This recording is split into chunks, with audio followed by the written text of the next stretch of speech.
उपनिषद कह रहे हैं कि ईश्वर की कृपा वही वर्षा की तरह, श्रावण भादव की वर्षा की तरह सबके ऊपर समान भाव से वर्षण हो रहे हैं। सबके ऊपर, केवल मीरा को उन्होंने कृपा की। हम तो तुच्छ है, कहा मीरा, हम कहा राधा रानी, गोपीजन हम कहा, ऐसी बात नहीं है, ऐसी बात नहीं है। ये जो हमारे हाथ की जो 5 अंगुली ना, ये कितनी छोटी क्यों ना हो, पतली क्यों ना हो, इसको भी हमारी जरूरत है। हम क्या कहते हैं, ये भी हमारा ही है। कोई ऐसा कहते कि अंगुली छोटी है तो काट दिया जाए, ये ना रहने से होता, ऐसा विचार तो नहीं है ना। पांचों की पांचों उंगली हमें आवश्यक पड़ता है कि नहीं। उसी प्रकार भगवान से उत्पन्न हुआ, भगवान से प्रकट हुआ जो हम सब जीव, सब हम भगवान के संतान हैं और सब पर भगवान का समान अधिकार है। सब पर भगवान का समान अधिकार है और सब भक्तों का भी, सब जीव का भी भगवान के ऊपर समान अधिकार है। न कि मीरा जाना भगवान को मतलब प्यार दुलार कर पाएगी, करीब से पाएगी, हम दूर से पाएंगे, ऐसी बात नहीं है। अभी तो राधा रानी तक, राधा रानी जिस प्रकार कृष्ण को पाती है उसी समान, मतलब इक्वल, उतने समान में हम भी कृष्ण को प्राप्त कर सकते हैं। पूर्ण अधिकार है ईश्वर पर, इसका जीव का। किंतु हमारा मन रूपी जो कलश है ना, वर्षा में जैसे कलश को उल्टा रखने से वर्षा जल उसके अंदर पहुंच नहीं पाता है। हमारा मन रूपी कलश ईश्वर से विमुख है, इसलिए ईश्वर की कृपा का हमें लवा आस्वादन नहीं हो पाता। हमारा मन रूपी कलश ईश्वर से विमुख और संसार मुखी, संसार की ओर उसका मुख, इसीलिए संसार के विषय को हम भोगते हैं। कभी सुख मिलता है, कभी दुख, कभी मान मिले जी भर भर के, कभी अपमान मिले जी भर भर। कर्म बुरा किया तो अपमान भी मिला और अच्छा किया तो अच्छा मिला। तो माया में हमारी बुद्धि जब कलुषित हो जाती है तो जीव विषय में आसक्त होकर संसार के सुख दुख रूपी दंड में जन्म जन्म तक फंस जाते हैं। किंतु इस दंड से जो मुक्त करके अपनी वृत्तियों को, अपनी वृत्ति जो ना हमने फोकस, वृत्ति माने फोकस, अब देखोगे बड़े बड़े स्टेज पे लाइट फोकस किया जाता है। सेम उसी प्रकार हमारी मन की वृत्तियों को जब हमने बहिर्मुख करके रख दिया, उस वृत्तियों को जब बहिर से हटाकर अंतर्मुखी करेंगे, ईश्वरमुखी कर देंगे, तो बस मीरा के समान हमें कृष्ण प्राप्ति हो जाएगी। कबीरदास सबसे इतने जितने भी बड़े बड़े साधु महात्मा महंत की आप जानते हैं, नाम गिनती करते हैं, बस अरे उससे भी ज्यादा चैतन्य महाप्रभु ने तो यहाँ तक कह दिया, जीव राधा प्रेम प्राप्त कर सकते इस कलयुग में, क्योंकि सत्य त्रेता द्वापर से भी कलयुग के मनुष्य का सबसे बड़ा सौभाग्य है कलयुग में जन्म लिया। कितने लोग सोचते कलिकाल बड़ा अधर्मिक का डेरा है, कलयुग पापमय युग है, हम लोग सोचते हैं कि नहीं। किंतु इसकी व्याख्या में आपको करती हूँ शास्त्रों में भागवत जी के माध्यम से। ऐसे नहीं कि हमने मन में कुछ बना के आपसे कह देंगे, ऐसी बात तो यहाँ पे बैठ के इसका नियम ही नहीं है। बनावटी का तो नियम नहीं, संसारी बात का तो बिल्कुल नियम नहीं, कुछ नहीं। ओनली सिर्फ भगवत तत्वमय कथा और भगवत संबंधी भगवान के भक्त कथा यहाँ पर हो सकते हैं। तो कलयुग समय, रामायण में कलयुग समय युग नहीं जो नर करे विश्वास। देखिए प्रमाण दिखा के शास्त्र प्रमाण दे रहा है, कलयुग समय युग नहीं जो नर करे विश्वास। गाई राम गुण गण विमल भवतर विनहि प्रयास। सतयुग में, त्रेता युग में माया का चाप प्रेशर बहुत कम था, सब जीव सत्यवादी थे वहां पर युग युग तपस्या करना पड़ता था, साधना करना पड़ता था, तब जाके जीव को ईश्वर की प्राप्ति हो पाती थी। किंतु कलिकाल में, कलयुग में माया का दबाव ज्यादा है, असत्य का बोल ज्यादा है, अधर्म, छल, कपट। किंतु इन द्वंद्वों में यदि जिसने अपने मन को विषय से अनासक्त करके इन समस्त द्वंद्व से हटाकर अपने मन को ईश्वर में यदि लगा सकता है, तो अल्प समय में, थोड़े समय में वो भगवान की प्राप्ति कर सकता है। इसलिए कलयुग महान युग है। इस युग में थोड़ी सी भक्ति, थोड़ा सा भजन ज्यादा फल देता है। कलयुग के सबसे बड़ा महत्व क्या है? थोड़ी सी भक्ति, थोड़ा सा भजन ज्यादा फल देता है कलयुग में। और एक कलयुग का महान गुण है, जान के रखिए, भगवत जी में भी है और रामायण में भी है। दूसरे युग में पाप, किसी के प्रति किसी बुरा सोचने से भी पाप लग जाता था दूसरे युग में। किंतु कलयुग में जैसे मैं चोरी करूंगा, ये सोचने से पाप नहीं लगेगा। जब शरीर से मैं चोरी करूंगा तभी जाकर पाप लगेगा। कलयुग में मन में सोचने से पाप नहीं लगेगा कि मैं ये पाप करूं, कि किसी को मर्डर करूंगा, किसी का हानि करूंगा, सोचने से नहीं लगेगा। शरीर के द्वारा कर्म में परिणत करने के बाद ही पाप कर्म का फल मिलेगा। और इसका ऑपोजिट, इसका विपरीत यह है कि कलयुग में भजन भक्ति करना नहीं, केवल सोचने से उसका आधा फल मिल जाता है। बोलो राधे। सत्संग में मैं गया नहीं, मैंने सोचा कि मैं सत्संग में जाऊंगा और भागवत जी की कथा सुनूंगा, फिर विचार करते ही गोविंद हमारे हृदय में आकर आरूढ़ हो जाते, स्थित हो जाते हैं। बोलो वृंदावन में हरिलाल की जय जय श्री राम। तो ये कलयुग के महान गुण हैं।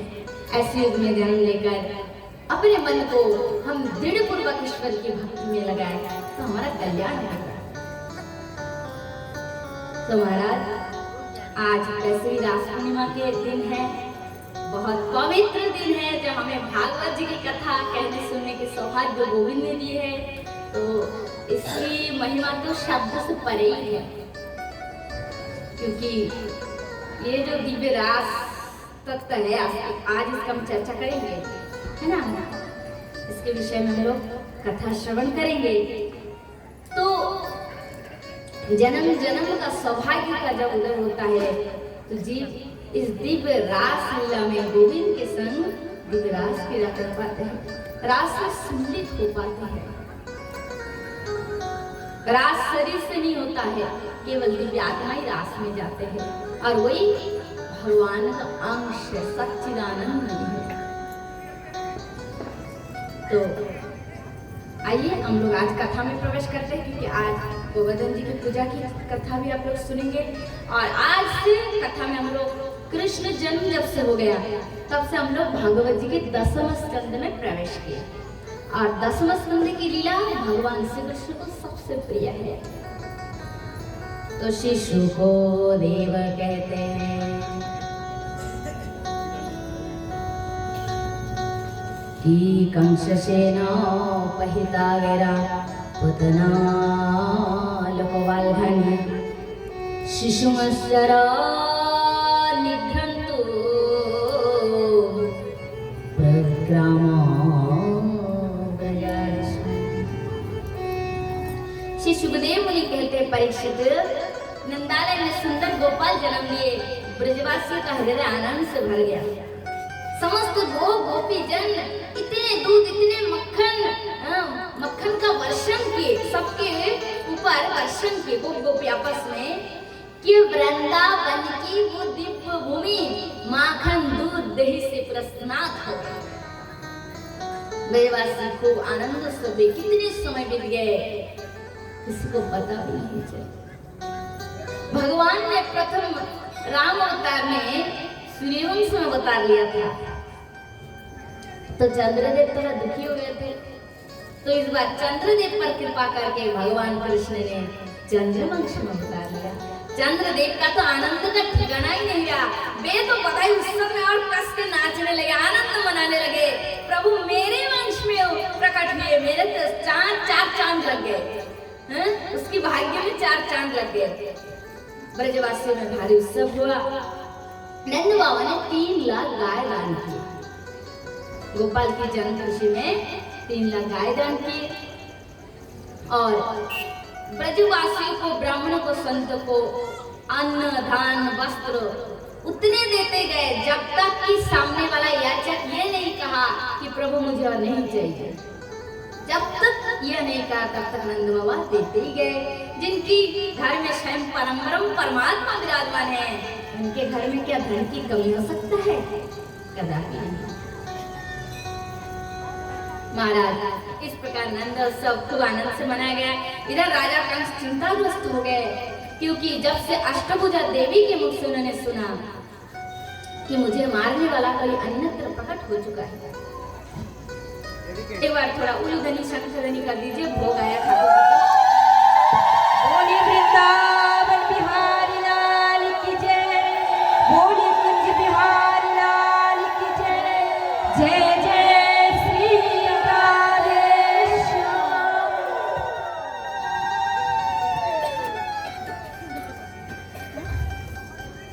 सो महाराज, कंस के सहचरी थी पूतना को बुलाया गया, कहा जाओ नगर गांव घूमो, जहाँ कहीं पर भी छोटे से बच्चे अभी भी जन्म लिए हैं ना, वहां जाकर अपने विषैला दूध पिलाकर में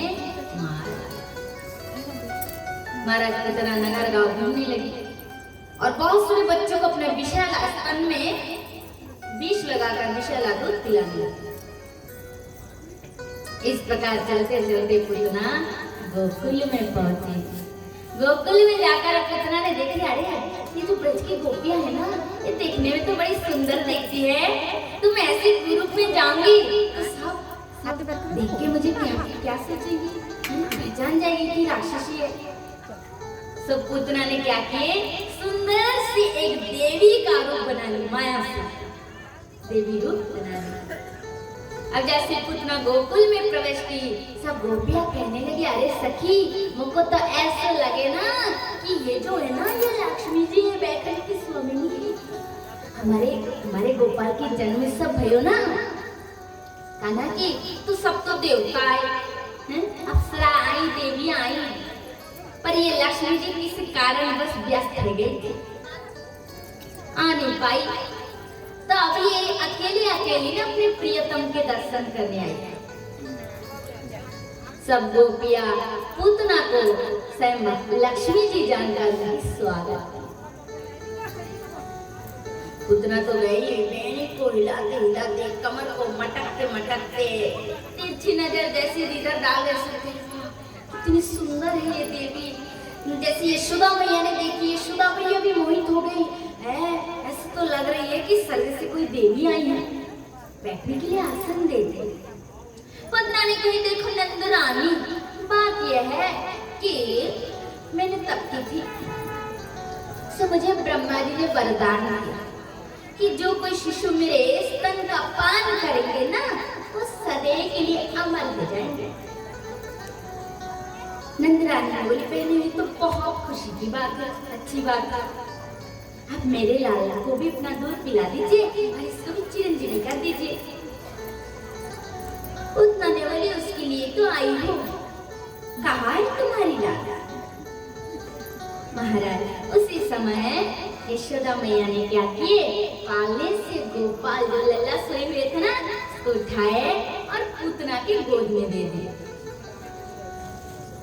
श्री सुखदेव मुनि कहते, परीक्षित, जैसे पूतना की गोद में दिए ना, कि भगवान श्री कृष्ण ने उसी समय नेत्र बंद कर दिए। क्यों? क्योंकि नेत्र से नेत्र मिल जाएगा ना, तो फिर प्रेम हो जाएगा, फिर लीला कैसी होगी, इसलिए नेत्र को बंद कर दिया। और कोई भक्त ऐसे कहते हैं कि पूतना के सामने गोविंद ने इसलिए नेत्र बंद किए कि ठाकुर जी नेत्र बंद करके भगवान शंकर का स्मरण कर रहे थे कि हे भोलेनाथ, आप आ जाओ। और जो माता जी बन के आई ना, ये तो अपने स्तन में विष लगा के आई, आप थोड़ा विष को पी लो, क्योंकि आपको तो आदत है विष पीने की, हमें तो कभी आदत नहीं है। आप विष को पी ले, हम तो दूध को पी लेंगे। एक एक संत जन भागवत में इस प्रकार का दृष्टांत दिए है, बड़ा सुंदर सुंदर दृष्टांत। आप तो जैसे गोपाल ने नेत्र बन के पुत्र अपने स्तन को दूध को पिलाने लगे। पीते पीते अब तो गोपाल पुतना के प्राण को भी पीने लगे, क्योंकि भगवान का स्वभाव है कि जीव सकुदेव प्रपन्नाया तवास्मिति च याजते अवय सर्वभूतम ददाम्य तत्प्रथम मम। ये मेरा व्रत है, भूलवश कभी जीव मेरे शरण में आ जाए, भूल में, जानबूझ के नहीं, भूल में, तो मेरा स्वभाव है कि मैं पकड़ना जानता हूँ, छोड़ना मैं जानता नहीं। और जिसको मैंने पकड़ लिया, इस भव सिंधु सागर में करोड़ों लाखों करोड़ों जीव क्या हो रहे, बह रहे। हम सब क्या भव सागर में क्या क्या कर रहे हैं, बह रहे हैं। तो बहते हुए जीव को भगवान पकड़ कर किनारे लगा देते। बोले राधे। पुतना के स्तन को गोपाल ने, छोटे शिशु तो उसके स्तन को कस के पकड़ के पान कर रहे, और भगवान ये दिखा रहे हैं कि शरण में आए हुए जीव चाहे छल से क्यों, चाहे कपट से क्यों, मैं पकड़ना जानता हूँ, मैं छोड़ना नहीं जानता। पुत्र के दूध का पान करते करते जैसे गोपाल ने उसके प्राण को पिए ना, तो भारी पीड़ा हुई, कष्ट हुई। अब पुतना उस देवी रूप में रह नहीं पाई, उसके असली स्वरूप प्रकट हो गई। छह को उसकी शरीर थी महाराज, मतलब 18 किलोमीटर लंबाई थी। एक एक कदम आगे बढ़ेगी तो 3-3.5 किलोमीटर पहुंच जाती है। ठाकुर जी ने विचार किया, गोपाल ने सोचा कि या को यदि ब्रज में छोड़ेंगे ना तो ब्रजवासी तो सब सीताराम में जाएंगे। इतनी विशाल शरीर थी। पुतना को आकाश में उड़ा कर ले गए ठाकुर जी गोपाल, और फिर क्या किए, वृंदावन के जो बीच जो यमुना है, यमुना के उस पर मथुरा नगरी था। उस नगरी में एक बड़ा सा बाग था, किंतु वो बाग संतों का बाग ना, बगीचा, संतों का किसी काम का नहीं था। तो क्या किए, उस बगीचे के ऊपर लेकर उसके शरीर को छोड़ दिए। मृत शरीर था, छोड़ते ही कितने पेड़, कितने पौधे, कितने वृक्ष उसके नीचे दबकर खत्म हो। इधर तो महाराज वृंदावन में हमला हो गया, गोपाल कहाँ है, गोपाल कहाँ है, ये आई देवी बनकर कहाँ लूट कर ले गई। यशोदा मैया तो रोते रोते आचरित हो गई। ब्रजवासी और रोने लगे, कहाँ गए नंद बाबा, व्याकुल हो गए, गोपाल कहाँ गए, गोपाल कहाँ गए। महाराज सब दौड़ते दौड़ते यमुना जी के उस पार पहुंचे। सुखदेव मुनि कहते, परीक्षित, पुतना के विशाल काजल के समान काले स्वरूप के ऊपर छोटे से नील गोपाल ऐसे चमक रहे, ऐसे उनकी शोभा हो रहे हैं, मानो कोई काजल के पर्वत के ऊपर कोई नील मणि चमक रहा है। गाल वाल उसके सारे बालों का केश जो है ना, केश को पकड़ पकड़ कर रस्सी बनाकर उसके शरीर के ऊपर चढ़े। विशाल काया थी पुत्र की, एक एक सरोवर के समान उसके मुख था। ये जो मुख है ना, एक सरोवर तालाब के समान उसका मुख। उस पे चढ़ गए और पुतना जो है ना, पुतना के शरीर पर चढ़कर गोपाल को माँ यशोदा अचेत अवस्था में थी। माँ यशोदा को जैसे गोपाल का स्पर्श मिली तो माँ सचेतन हो गई। सुखदेव मुनि कहते, परीक्षित, सोचो ये पुतना की कितने सौभाग्य है। अनेक राक्षसी होकर गोविंद को परम परमात्मा योगी जन जाम जन्म मुनि जतन कराही अंतराम कहे आवत। जोगी मुनि जन जिस प्रभु को युग तप करके भी उनकी प्राप्ति नहीं कर पाते। परीक्षित ने पूछा कि गुरुदेव महाराज, ये पुतना थी कौन, राक्षसी शरीर में होते हुए भी इतनी सौभाग्य इसको प्राप्त हुई। तो सुखदेव मुनि ने कहा, परीक्षित, वास्तव में ये पुतना पूर्व जन्म में दैत्यराज बलि जो है ना, उनकी कथा आप लोगों ने श्रवण किए थे। तीसरे दिन में दैत्यराज बलि के पुत्री रत्नावती थी।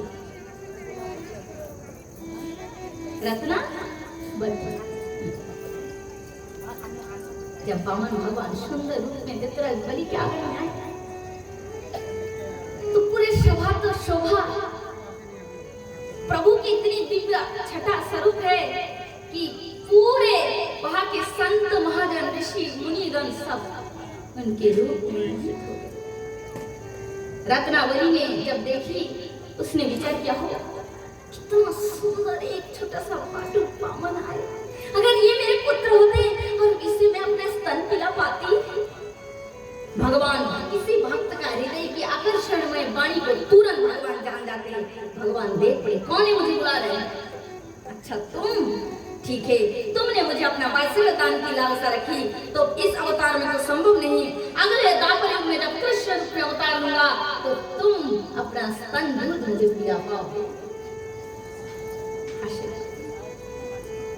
किंतु जब वही वामन भगवान धीरे धीरे दत्तराज बलि की संपत्ति को 3 पद में दान लेकर दत्तराज बलि से सब संपत्ति ले ली तो उस रत्नावती के मन में क्रोध हो गया। उसने विचार किया अरे देखने में तो बड़ी कोमल फूलों की समान सुंदर है परंतु मन इतने विशाल, मेरे पिताजी से छल पूर्वक सारी संपत्ति ले ली और ऐसे पुत्र अगर मेरी होती तो मैं अपने स्तन में विष मिलाकर उसे पिलाकर मार डालती। भगवान ने कहा देवी तुम्हारी अगर ऐसी इच्छा है दूसरी इच्छा तो ये भी पूरी होगी, ये भी मेरा ईश्वर है। किंतु मैं परम परमात्मा हूँ, मैं अमर तत्व हूँ, संसार में मुझे कोई नहीं मार सकता, परंतु तुम मेरे संस्पर्श में ऐसे पवित्र हो जाओगे कि तुम मेरी करोड़ों जन्मों तक ऋषि मुनि जो मातृगति प्राप्त नहीं कर पाते वही मातृगति तुम्हें प्राप्त होगी। आज पुतना के शरीर से दिव्य आत्मा गोपी स्वरूप प्रकट हुई रत्नमय सिंहासन में। प्रभु ने कहा ये मेरी माता है क्योंकि इन्होंने अपने वात्सल्य मुझे प्रदान किया। माँ भाव से इनको रत्नमय सिंहासन में पंखा करते हुए गोलोक धाम में ऋषि सुखदेव मुनि कहते हैं दुष्ट भाव लेकर दूध पिलाई तो माँ की गति दे दिया और भक्ति भाव से इनको प्रेम करेंगे तो किम पुरुषोत्ताय भक्ताय कृष्णाय परमात्मा ने यच्चन प्रियतम किन्नो मातरा यथा। सुखदेव मुनि कहते परीक्षित इसके बाद क्या हुआ पता है, और मधुर लीला कहते ना जैसे मीठा चीज रसगुल्ला देखने से मुंह में पानी आता है ना, तो कृष्ण कथा कृष्ण लीला मधु मधु मधु रस टपकता है, मुंह में नहीं मन में पानी आता है, मन से पूरा जीवा भी मुख मीठा मीठा मीठा मधुमय हो जाता है। ये गोपाल की लीला ऐसी अमृतमय है। तो वही मीठा जब पान कर रहे हैं भगवत जी का अमृत। सुखदेव मुनि कहते हैं परीक्षित एक बार क्या हुआ पता है, कैलाश में भगवान शिव तपस्या कर रहे थे। भगवान भोलेनाथ को जब ध्यान में आ रहे साक्षात परमात्मा गोपाल के रूप में बालक स्वरूप में धरती पर अवतार किया तो भगवान शंकर ने विचार किया हो परमात्मा का दर्शन करना तो कोई बड़ी बात नहीं। जब भी मन होगा नेत्र बंद करके ध्यान करूंगा तो परमात्मा का दर्शन होगा,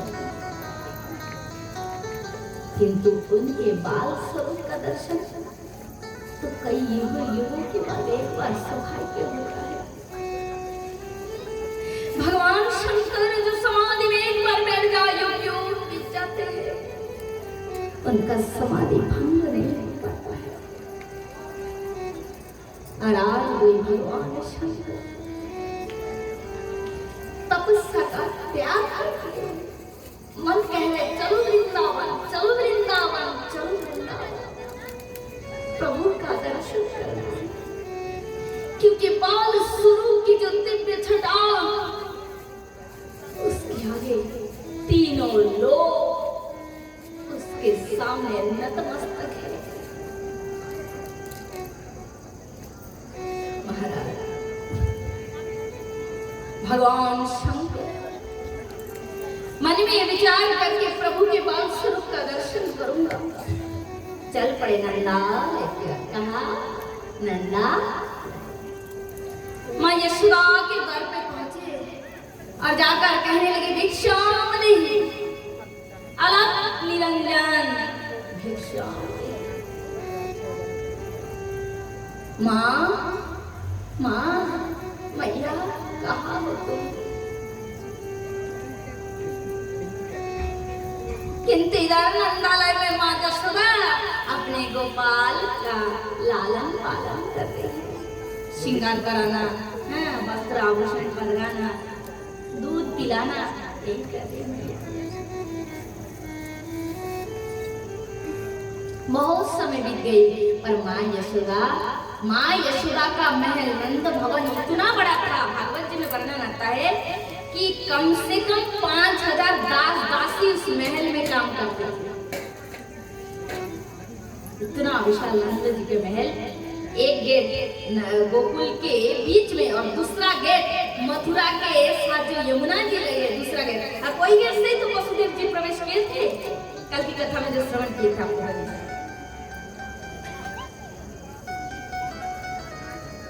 माँ यशोदा गोपाल के श्रृंगार में डूबी थी।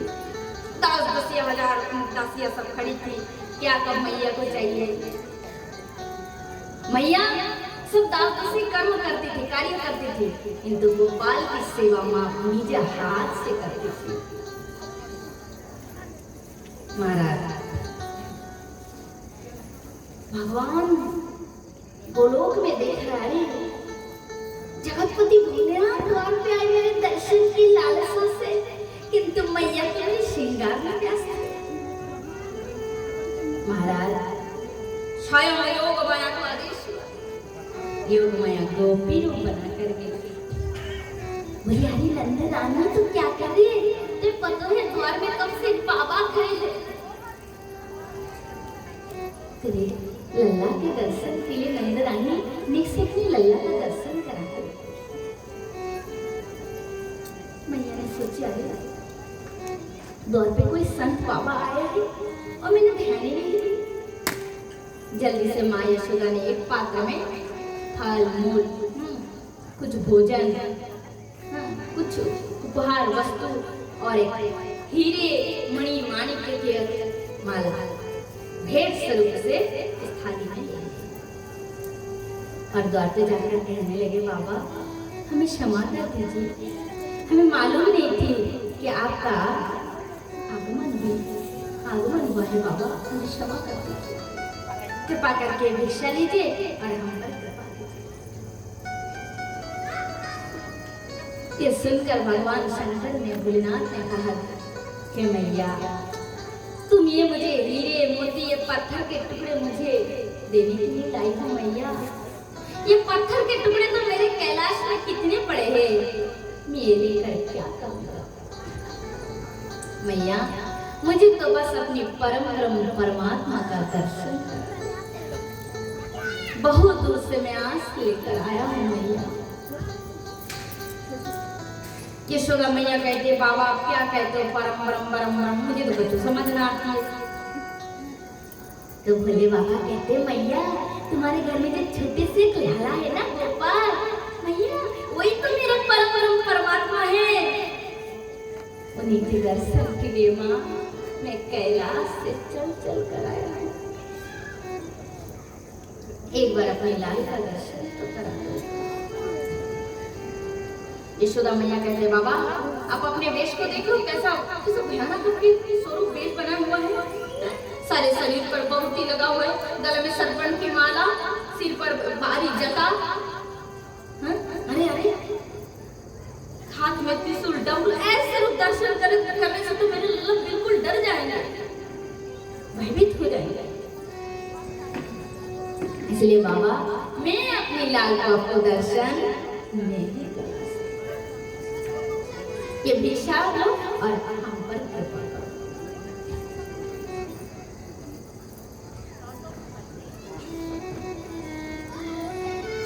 माँ यशोदा की बात सुनकर भगवान शंकर की आंखों से अविरल अश्रु बहने लगे। भगवान शंकर मन ही मन कहने लगे, प्रभु सुना है कि आपके भक्त के दर्शन के लिए, आपके दर्शन के लिए आपके भक्त की कृपा होना आवश्यक है। आज मैं समझ गया कि आपके भक्त तो मुझ पर कोई कृपा नहीं।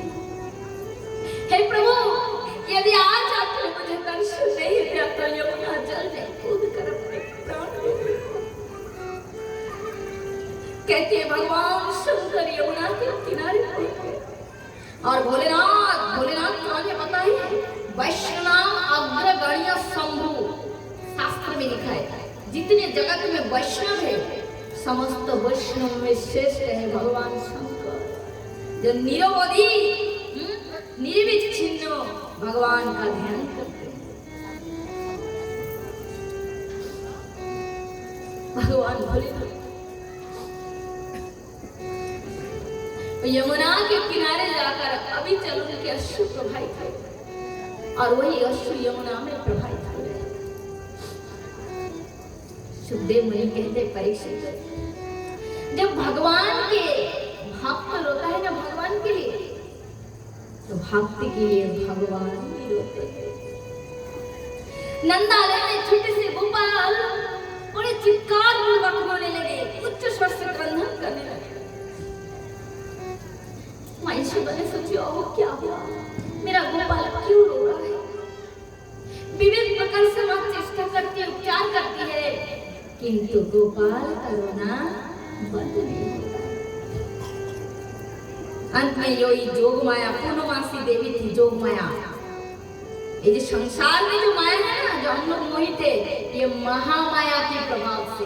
और कृष्ण लीला में जो जीव को, हम सभी जीव, कृष्ण लीला में जो शक्ति जीव को युक्त करा देती है, कृष्ण लीला में युक्त करा देती है, उसे कहते हैं योग माया, और ये है महामाया। योग माया पूर्णमासी गोपी के रूप बना कर गई और बोली, यशोदा मुझको तो ऐसा लगे कि तेरे लाला बाबा के लिए रो रहे यशोदा। जब से तेरे बाबा को यहाँ से असंतुष्ट करके विदा कर देना, तब से तेरा लल्ला रोते जा रहा है। मैया व्याकुल हो गए है, दैया मेरा बालक रो रहा है, मुझे कुछ करना चाहिए। दासियों को बोली, जाओ जहाँ कहीं भी बाबा मिले ढूंढ कर लेकर। माँ यशोदा को भी रही नहीं गई, वे स्वयं भी चल पड़ी। कहाँ है जोगी बाबा, कहाँ है? चलते चलते चलते जैसे जमुना किनारे माँ यशोदा पहुंची, जाकर देखते शंकर भगवान यमुना किनारे बैठे और आंख से अविशाल अश्रु प्रवाहित होकर जमुना में बहते। माँ यशोदा ने बोली, बाबा बाबा उठिए, बाबा रोइए मत, चलिए बाबा मेरे गोपाल का दर्शन कर लीजिए। ये सुनते ही मानो भगवान शंकर के मृत शरीर में प्राण का संचार हो गया। आगे आगे भोलेनाथ, आगे यशोदा माँ चल रही है और पीछे पीछे भोलेनाथ, और माँ यशोदा के चरण धूलि को मस्तक पर लगाते हुए कहते, माँ तुमने ऐसी कौन सी पुण्य कर्म, ओ माँ यशोदा तुमने ऐसी कौन सी पुण्य कर्म की, क्या भगवान परमात्मा तुम्हारे घर में शिशिर किया है? जिस ब्रह्म का दर्शन करना कितना कठिन है, उसी बालक रूप में प्रभु को तुम अपने गोद में लालन पालन करते हो। माँ यशोदा की गजरे की जो पुष्प है ना, फूल, वो सब एक एक चोटी से गिर के उनके चरणों में गिरती है और ये संकेत करती है कि मैया मैया तुम इतनी महान हो कि हम तुम्हारे मस्तक पे रहने के लायक हैं, हम तो तुम्हारे चरणों में रहने के लायक हैं। गोपाल माँ यशोदा के आंचल पकड़कर रोते रोते हैं, मिट्टी में धूल में लिपट होता है। गोपाल कहते, माँ मैया थोड़ा गोद में तो ले ले।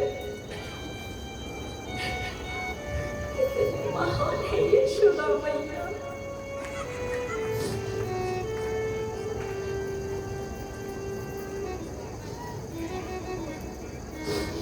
महाराज भगवान शंकर को लेकर के यशोदा मैया जैसे बाल गोपाल का दर्शन भोलेनाथ किए, भगवान शंकर का हृदय आनंद से भर गए और कहा मैया चुप चुप किए तेरे लाल मैया चुप चुप। आज जोगी डमरू बजाते हैं यशोदा के आंगन में नाच रहे हैं। आइए हम भी गोपाल के मानो हम भी बाबा के संग दर्शन किए, हम भी उनके संग आनंद से डूब जाते हैं।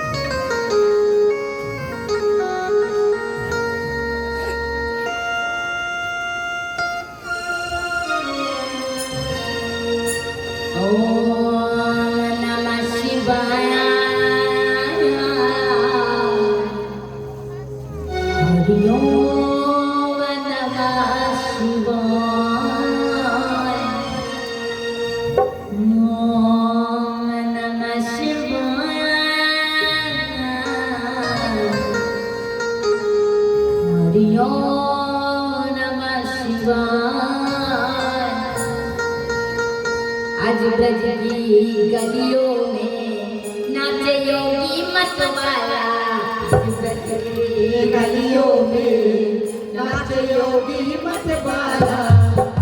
अलग निरंजन खड़ा पुकारे देख नंदी को लाला। अलग निरंजन खड़ा पुकारे देखो नंद जी को लाला। ओम नमः शिवाय, हरि ओम नमः शिवाय। ओम नमः शिवाय, हरि ओम नमः शिवाय। आ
बालू का दर्शन करके भगवान शंकर अपने कैलाश में प्रस्थान किए।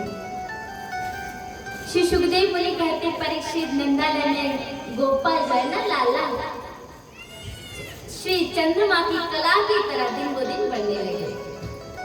महाराज छोटे से गोपाल घुटनों के सहारे, देखिए बच्चों का जब पैर चलना शुरू होता है ना तो बहुत नटखट होते हैं, माता को बहुत परेशान करते हैं ना, घुटनों के सहारे चलते चलते कीचड़ में जाते हैं और कीचड़ में ज्यादा खेलते हैं।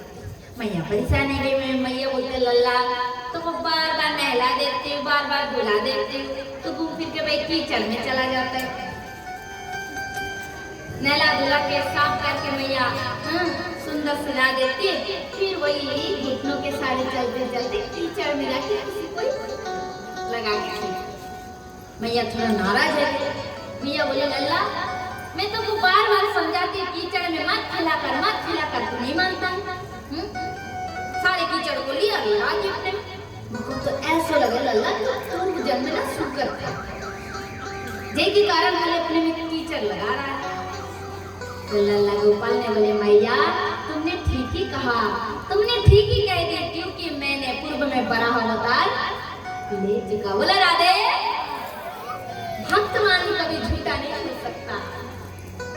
महाराज अब तो गोपाल छलिया है, नटखट है, खूब आनंद से क्या कर रहे हैं, वो छोटे छोटे सखाओं के संग लाला खेलते हैं, ग्वाल वालों के संग खेलते हैं और ऐसे ही लीला करते हैं जिससे ग्वाल वाल गोपियां खूब उन पे रीझ जाए। एक दिन क्या हुआ, छोटे लाला खेलते खेलते यमुना किनारे चले गए। कहाँ गए? यमुना किनारे। और हमारे वृंदावन में जहाँ पर वेद भरा है ना उस स्थान का नाम है रमन रेती। क्या नाम? रमन रेती। यहाँ पर जो है ना गोपाल बाली से खेला, रेत से खेला, इस स्थान का नाम है रमन रेती। यमुना किनारे लल्ला राव जी के संग धूल वाली खेलने में इतने मत्त हो गए, मत्त कि 12 बजते गए, गोपाल को घर का ध्यान नहीं। मैं यशोदा ने कही रोहिणी देवी से दीदी अब थोड़ा जाइए और जाकर गोपाल और गाओ दोनों भाई को लेकर। सुबह से स्नान नहीं किए, थोड़ा पाल भोगी लिए, प्रसाद का भोजन का समय हो रहा है, अब जाइए दोनों भाई प्यार से समझाओ। ऐसा नहीं कि कान मलते मलते मारपीट के। माँ मैया यशोदा चाहती है कि दोनों मेरे पुत्र आए हुए प्यार से स्व इच्छा से आए।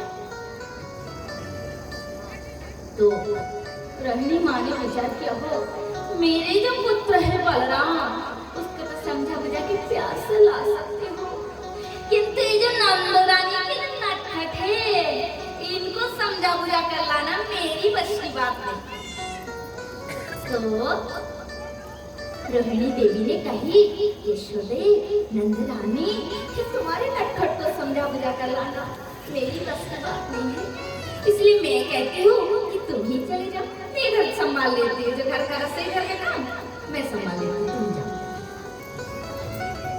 माँ यशोदा गई और माँ यशोदा का विचार है कि मेरे दोनों पुत्र अपनी स्वेच्छा से आनंद से मेरे पास आए, राजी खुशी से आए। तो मैया क्या किए गए और अपने दोनों पुत्रों को बुलाने लगे कि कृष्ण कृष्ण रविंद्राक्ष तात यही स्तनम पिबो अलम विहार सुत संत कीड़ा संत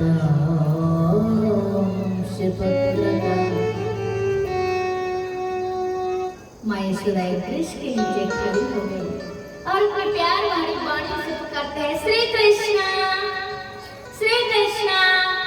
कमल नयन आओ पुत्र आओ लल्ला, मैं तुम्हारी मैया हूँ, आ जाओ बेटा दूध पी। रोटी की बात नहीं कहती, रोटी की बात कहने से तो आएंगे ही नहीं। आओ बेटा हम देख रहे हैं तुम खेलते खेलते तुम कुछ मुरझा गए हो, तुम्हारे शरीर तुम्हारे जो देह है ना कुछ मुरझे से गए, तुम कुछ कमजोर लग रहे हो।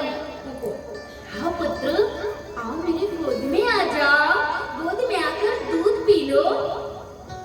मैया के ऐसे प्रेम भरी वाणी से ठाकुर जी छनक के उठते हैं। इतने छोटो सो 1.5-2 साल की गोपाल है और कमर में हाथ रख कर कहते मैया मैं तो नहीं आऊंगा, मैं तो खेलूंगा, खेले मैं न भरूंगा।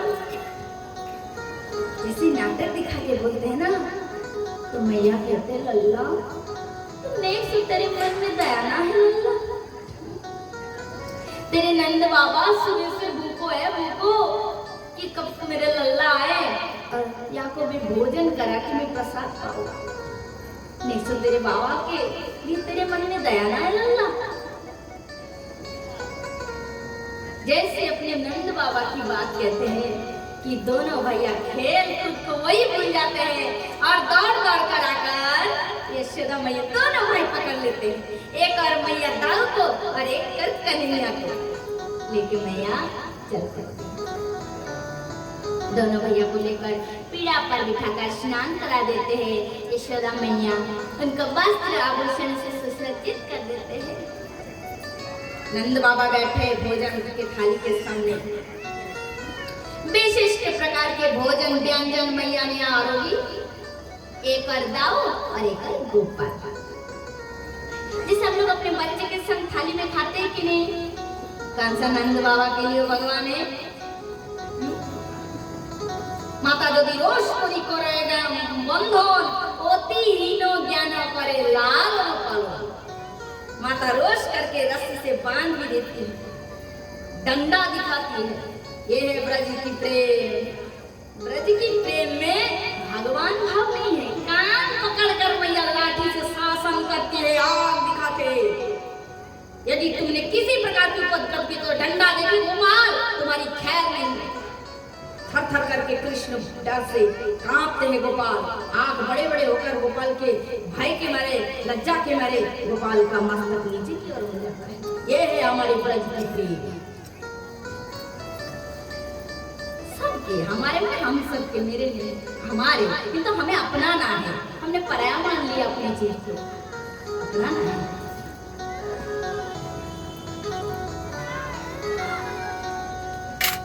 नंद बाबा बैठे एक और गोपाल बैठे, एक और दाऊ प्रसाद।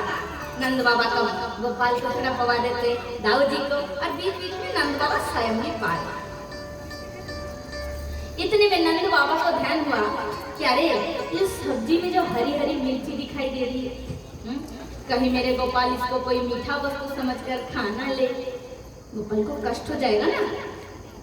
तो नंद बाबा ने क्या किया, हरी हरी मिर्ची को उठाकर वे लाला के नजर से बचाकर महाप्रसाद में छिपा दिया। किंतु ये जो नटखट, इसका नजर इतना चालू है, इतनी मतलब चंचल है, इसने सब देख लिया। और दाऊ जी के कान में धीरे से कहते, दाऊ तुमको पता है बाबा ने हमसे बड़ी चालाकी कर रहे। दाऊ ने कहा कैसे चालाकी? तुमको पता नहीं दाऊ बाबा ना अच्छा चीज है अपने से स्वयं पा रहे, और हमें तो ऐसे चीज पवा रहे हैं। अच्छा दाऊ देखना, वही बाबा ने ना कुछ छिपा के रख दिए, मुझको दे दे। दाऊ ने कहा देख के नहीं आ, तेरी बात मानूंगा ना मैं, मैया से डांट पड़ेगी, तो बना करो कुछ। तो दाऊ मतलब बड़े भोले बन गए, मैं बहुत अच्छा।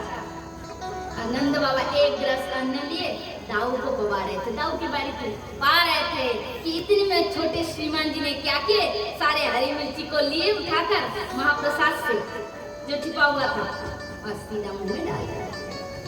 सोचा कोई नया वस्तु होगा, कोई बढ़िया स्वादिष्ट वाला वस्तु होगा। और जैसे चवाए महाराज, आप तो रसोई घर में ताता शुरू हो गया। आंख से पानी, नाक से पानी निकलते। नंद बाबा का आश्चर्य, कन्हैया लल्ला तुम कहाँ गए? ये नित्य क्या करे? यशोदा मैया को बुलाया, यशोदा देख तो सही तेरे लल्ला को कहाँ गए? मैया ने बोली लल्ला तेरे आँख से पानी निकल रहा तो सही है, नाक से पानी का निकल रहा है, कुछ तो गड़बड़ है। नंद बाबा ने कहा यहाँ चलो, कुछ गड़बड़ है, जैसे माँ प्रसाद को हटाए तो देखे तो हरी हरी मिर्ची सब खाए। अरे यार सुना, यानी हरी मिर्ची खाली तो जल्दी से माखन का गोला ला दे। जल्दी माखन मिश्री के गोले लिए मैया ने आके मुंह में डाल दिया, ले शांत हो जा। एक क्षण में 80 साल की उम्र में बूढ़ी है गई, तब लाला भयो कमर टेढ़ी हो गई, या के पीछे दौड़ते दौड़ते मारो तो जान आते नहीं पे आ गई दैया। मैं क्या करूं? परमात्मा ने दिए भी लल्ला तो कैसे उम्र में दिए। मैया परेशान है गई, जाके पलंग में बैठ गई। अरे इतनी सी लल्ला, पूरे ब्रज की बूढ़ी बूढ़ी गोपी उनको नचाता रहता है।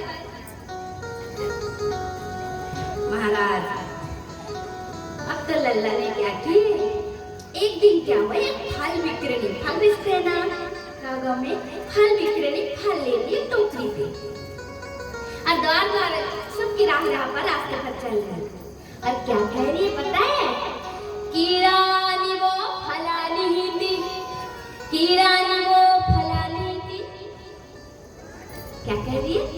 अरे कोई फल लियो रे फल, फल वाली हूँ, फल लियो रे फल, फल लियो रे फल, ताजे स्वादिष्ट फल। बड़े सुंदर सुर लगा लगा के, बड़े सुंदर बोली बोल बोल के, क्योंकि जिसके वाणी में बोलने में आकाश सब आएंगे ना, जोर जोर से कहेंगे तो फल खरीद। बड़े सुर लगा लगा के जैसे बोली नहीं, ये नटखट तो नंदाले में था। क्या ने सुना है? कौन है हमारी नंदाले के द्वारा? कौन आ गए? यानी कान लगाया, फल ले और ये फल कहते जा रहे। खड़े हो गए, बैठ गए और मुंह में अंगुली लगा के, ऐसे हाथ लगा के सोच रहे, मैंने तो गीता में कहा था, कर्मण्येवि बाधिकारस्ते मां फले शुक्राचना, मां कर्म है तो भूमाते समस्त कर्मणि। मैंने ही तो गीता में कहा था कि कर्म जीव के हाथ में, फल तो मेरे हाथ में। वो कर्म कर सकता है, फल मैं देता हूँ, फल मेरे हाथ में। किंतु ऐसी कौन सी भाग्यशालिनी जो मेरे द्वारा उल्टा मुझे फल देने आ गई। चलो देखे तो सही। नाचते नाचते गए, ऐसे छोटे बच्चे देखोगे आप, वो ज्यादा चलते नहीं, नाचते नाचते चलते हैं, क्योंकि उनके मन में संसार नहीं है, तो उनके मन में पूर्ति होते हैं ज्यादा। अब हम लोग नाचते हैं क्या? आप लोग 50 वाले घर में से नाचते नाचते चलते हैं क्या? संसार का इतना दबाव है कि अपन नाच नहीं सकते। बोझा जिसके सिर पर कुंटा होगा नाच नहीं सकता। बच्चे के सिर पर कोई कुंटाल नहीं है, हम पे है। नौकरी का टेंशन, व्यवसाय का टेंशन, दुकानदारी का टेंशन, बीवी का टेंशन, बच्चे का टेंशन, आपको भी अलग अलग टेंशन है, पति का टेंशन, ये वगैरह वगैरह। बच्चे के मन में संसार नहीं होता, उनका मन भगवान जैसे पवित्र होता है। नाचते नाचते गोपाल भी दिखा रहे हैं, जगत के प्रत्येक शिशु में ऐसे नाचते नाचते गए और कमर में हाथ रखकर द्वार पे जाकर निकल गया। फल फल विक्रेता कहते, देखो ऐसे नहीं मिल सकते, कछु वस्तु लाओ, द्रव्य लाओ तो ही मिल सकते। अब या को मालूम भी नहीं वस्तु द्रव्य कहाँ थे। फल विक्रेता ने प्यार से समझाई, देखो हम जो तुमको फल देंगे ना, इसके बदले में तुम्हें कुछ देना पड़ेगा तो ही मिलेंगे। घर में कछु है? फिर भी नहीं, धान कछु है, कुछ अन्न द्रव्य है ना, जब जा लेके वही देंगे। अंदर गए, नाचते नाचते चले गए। अब नंद बाबा का कुठार भंडार ये बड़े थे, ढेर सारे धन अन्न द्रव्य वस्त्र पड़े थे उसमें। थोड़ा सा क्या किया, धान ले लिया अपने छोटे छोटे अंजलि में हाथ में, और नाचते नाचते फिर आ रहे, नाचते फूर्ति मन में कितना। किंतु वही सावधान, गिरते गिरते जा रहा। 2-4 दाना कहीं अंगली के इधर उधर फंसे थे, इसका लेकर कहने लगे, ले तेरे द्रव्य अनाज, अब तो दे दो फल। फल विक्रेता कहे, ऐसे नहीं मिल सकते। फिर कैसे? इसके रूप देखकर अब फल विक्रेता ने तो फंस गई। इसके रूप देखकर तो प्रथम नजर में फंस गई थी। फल विक्रेता ने सोची, फल दे दूंगी तो चला जाएगा, इसी बहाने इसको थोड़ा और जी भर के देख लेती हूँ। फल विक्रेता ने कहा, ऐसे नहीं मिल सकते फल। बोले कैसे मिलेंगे? बोले मुझे मैया कहना पड़ेंगे, मेरे गोद में बैठना पड़ेंगे तो ही मिल सकते हैं।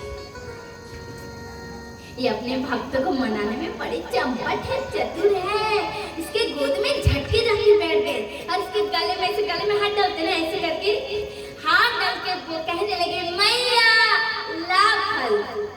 बस इतना सुनते फल बिक्री का हृदय प्रेम में पानी पानी हो गया, वो बहने लगी, द्रवित हो गई। क्या उसके आसपास उसके मने पात्र में जितना फल था सब निकाल के गोपाल को देते। लल्ला तने तो कच्छा भी नहीं पहने, में काय में फल दो। छोटा सा एक दुपट्टा पड़ा था मैया के आंगन में रखा, उसी को ले लिए, उसी में सब फल निकले। ले लल्ला ले सारे फल ले। एक तूने मैया कह दिया ना, इसके बदले में फल बहुत छोटा चीज है। फल बिक्री के 2-3 जो अनाज था ना, पूरा हीरे मोती से उसका पात्र भर गया। मैया ने कही लल्ला तू तो बड़े लालची है, तू बड़े लालची है, हैं? तू या के मैया कह दी या के सारे फल भी ले ले।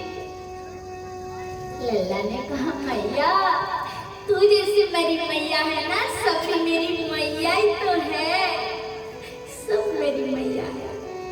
मैया बहुत संतुष्ट हुई, लल्ला को गोद में लेकर चुम्बन करते हुए अंदर लेकर मैया महल में चली गई। श्री सुखदेव मुनि कहते हैं परीक्षित आपको पता है फल विक्रणी कौन थे?